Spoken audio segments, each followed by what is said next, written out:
అడుగుతున్నాను.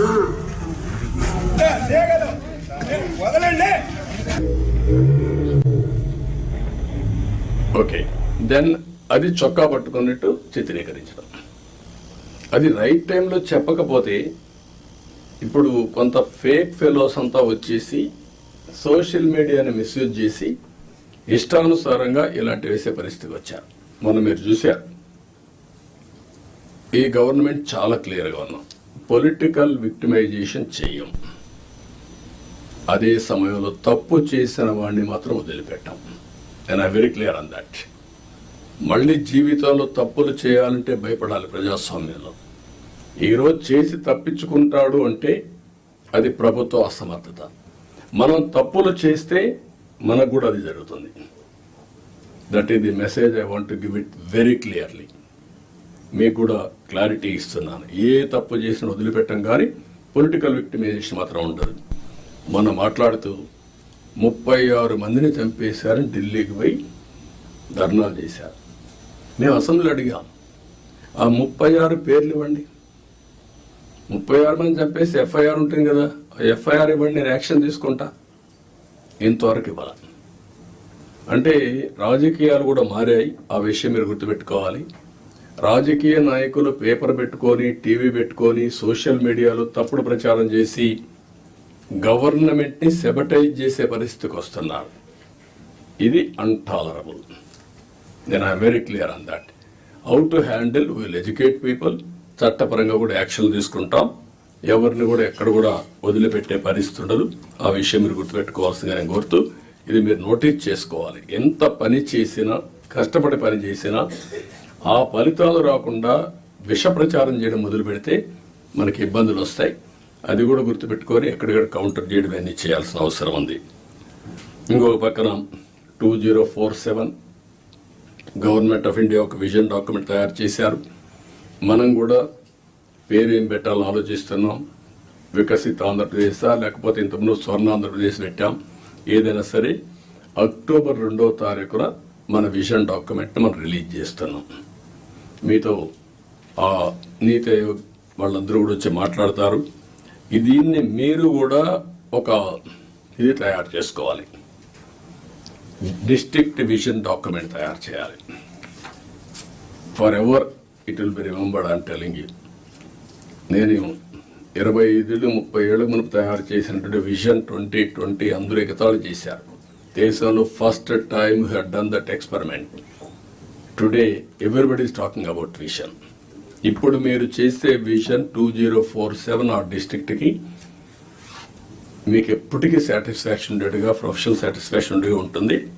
కాబట్టి మీరు దీన్ని తయారు చేయడంలో ముందు ఉండాలి.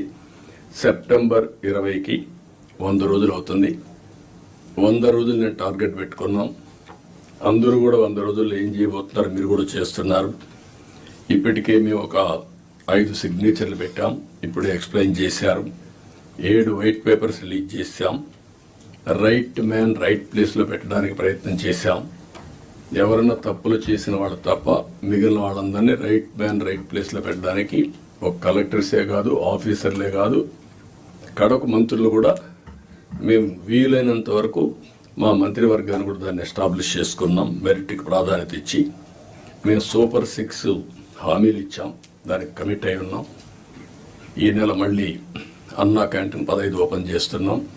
మిగిలినటన్నీ కూడా ఉండే ప్రత్యేకమైన పరిస్థితుల దృష్ట్యా ఎక్కడికక్కడ ఎప్పుడెప్పుడు ఏ కార్యక్రమం చేయాలనో వీళ్ళని తొందరగా ఆ కార్యక్రమాలు చేయడానికి కూడా ముందుకు పోతున్నాం. ఎన్నికల మేనిఫెస్టో అందరి దగ్గర ఉంటుంది. ఫైనాన్షియల్ ఉన్నాయి, నాన్ ఫైనాన్షియల్ ఉన్నాయి. నాన్ ఫైనాన్షియల్ అన్ని కంప్లీట్ చేయాల్సిన బాధ్యత యంత్రాంగం పైన ఉంది. అది కూడా మీరు గుర్తుపెట్టుకోవాల్సిందిగా నేను కోరుతున్నా. మీరు కలెక్టర్స్ అనేవాళ్ళు ఓన్లీ ఆఫీస్లో కూర్చోవడం కాదు, ఫీల్డ్ విజిట్స్ ఉండాలి, రిమోట్ ఏరియాలో ఉండాలి, వెళ్ళాలి. అది ఎప్పుడు తర్వాత కూడా భావితరాలు మాట్లాడుకుంటారు, పలానప్పుడు పలానా కలెక్టర్ మా ఊరికి వచ్చారు అనేది దే విల్ రీకలెక్ట్. అయితే అదే పనిగా మీరు 2 బ్యాలెన్సింగ్ ఉండాలి. మళ్ళీ నేను ఊర్లే తిరుగుతానంటే కూడా ప్రాబ్లం వస్తుంది. కానీ ఫస్ట్ హ్యాండ్ ఇన్ఫర్మేషన్ క్షేత్రస్థాయిలో ఏం జరుగుతుందో తెలుసుకోవాలంటే మీరు వెళ్లాల్సిన అవసరం ఉంది. ఇది కూడా మీరు గుర్తుపెట్టుకోవాల్సిందిగా నేను కోరుతున్నా. ఒక కలెక్టర్సే కాదు, మినిస్టర్స్, ఇక్కడ ఉండే senior secretaries, head of the departments, ప్రతి ఒక్కరికి కూడా ఫీల్డ్ అసెస్మెంట్ మీకు ఉండాలి. క్షేత్రస్థాయిలో మీరు చూసి వచ్చినప్పుడు మీకు వచ్చే ఆలోచనలు, మీ విధానం టోటల్గా మార్పు వస్తుంది. అవన్నీ కూడా మీరు గుర్తుపెట్టుకోవాల్సిందిగా చేస్తారని చెప్పి నేను ఆశిస్తున్నా. పెద్ద పెద్ద సభలొద్దు, గ్రామంలో పోతే వాళ్ళే వస్తారు, వాళ్ళతోనే ఇంటరాక్ట్ కండి, పర్సనల్గా ఇన్స్పెక్ట్ చేయండి. నేను కూడా ఇది అయిన తర్వాత ఆకస్మిక తనిఖీలకు వస్తున్నా. నేను అప్పుడప్పుడు అంటున్నాను 95 CBN చూస్తారని. ఇంకా నేను స్పీడ్ పెంచలేదు, ఇంకా రాలా 95 CBNకి. అప్పుడు కొంతమంది తెలిసిన వాళ్ళు ఇక్కడ ఉంటారు, మినిస్టర్స్ కూడా అప్పుడు పరిగెత్తేసేవాళ్ళని. వీళ్ళు పరిగెత్తేసేవాళ్ళం, మేము పరిగెత్తేవాళ్ళం. ఆఫీసర్లు అయితే చాలా ప్రైడ్గా ఫీల్ అయ్యారు. ఈరోజు హైదరాబాద్ కానీ మొత్తం డెవలప్మెంట్స్ కానీ ఆఫీసర్లే చేశారు. ఈ విషయం కూడా మీరు గుర్తుపెట్టుకోవాలి. ప్రజలు మాకు మ్యాండేట్ ఇచ్చారు. సమాజంలో ఉండే బెస్ట్ పీపుల్ని మిమ్మల్ని సెలెక్ట్ చేశారు డిఫరెంట్ సర్వీసెస్లో. You are professionals. ఆ calibre, administration, organisation skills, communication skills అవి మీకున్నాయి. మాకు ప్రజలు గౌరవించారు, మమ్మల్ని ఎన్నుకున్నారు. ఎన్నుకొని మీ ద్వారా పనులు చేయించాలి. ఆ విషయం మీరు గుర్తుపెట్టుకోవాలి. మేము పని చేయించకపోతే మా తప్పు, కానీ మేమే పని చేయాలి అంటే కుదరదు. మా బ్యాక్గ్రౌండ్ ఇవన్నీ వచ్చినప్పుడు ఈ విషయంలో మీరు అందరూ కూడా క్లారిటీ పెట్టుకొని ముందుకు పోవాల్సిన అవసరం ఉంది. నేను వచ్చినప్పుడు ఒక అంగన్వాడీకి పోతా, డ్రైన్స్ పోతా, డోంట్ మిస్టేక్ మీ. ఒకప్పుడు డ్రైన్లో IAS ఆఫీసర్లు దించిన రోజులు కూడా ఉన్నాయి. దిగి చూడమా ఎట్లుందని మీరు ట్రైన్ ఒకసారి దిగండి, మీకు ఒక ఐడియా వస్తుందని తిప్పి చూపించిన రోజులు ఉన్నాయి. చెత్త ఉంటే అవన్నీ చూపించిన రోజులు ఉన్నాయి. అక్కడే మీడియాలో ఎక్స్పోజ్ చేసిన రోజులు ఉన్నాయి. తర్వాత అంత హార్ష్గానే పోలేదు, కానీ దట్ వర్ ది డేస్. కానీ అదే మరి హైదరాబాద్ని బిల్డ్ చేయడం కూడా వీళ్ళే బిల్డ్ చేశారు, IT కూడా వీళ్ళే చేశారు.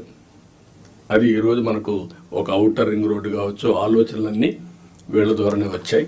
ఈ విషయం మీరు గుర్తుపెట్టుకోవాల్సిందిగా నేను కోరుకుంటూ, ఫైనల్గా ఇప్పుడే పవన్ కళ్యాణ్ గారు చెప్పినట్టు ఫ్యామిలీ కనీస అవసరాలు ఏమేం కావాలి will guide you. Current, toilet, లేకపోతే గ్యాస్, ఈ మినిమం అవసరాలు ఇన్ఫ్రాస్ట్రక్చర్ ఏముందో అన్ని ఇండ్లకు ఇచ్చే బాధ్యత రావాలి. Number 2, village street lights, cement roads, drains, waste management, దీని మీద కూడా మీకు క్లారిటీ రావాలి. ఇవన్నీ కూడా సిస్టమ్ స్వచ్ఛ భారత్ రిపోర్ట్ నేనే ఆలోచించాం. ఇంకా కూడా వింగ్ ఉంది, గవర్నమెంట్ ఆఫ్ ఇండియా కూడా చేస్తున్నారు. దాన్ని లాజికల్గా తీసుకుపోవడంలో ఇంకా మనం ఇది చేసాం. Last time waste energy plants తీసుకొచ్చాం, ఒక 2 ఆపరేషన్కి వచ్చాయి, మిగిలిన రాకుండా పైన వదిలేశారు. ఆ రోజు ఏదైతే వేస్ట్ నుంచి సంపద,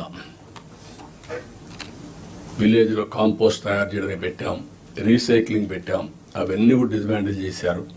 అవన్నీ చేసి ఒక పరిశుభ్రమైన గ్రామాలుగా తయారు చేయడం. 3వది అక్కడి నుంచి లాజిస్టిక్స్, కమ్యూనిటీ లాజిస్టిక్స్.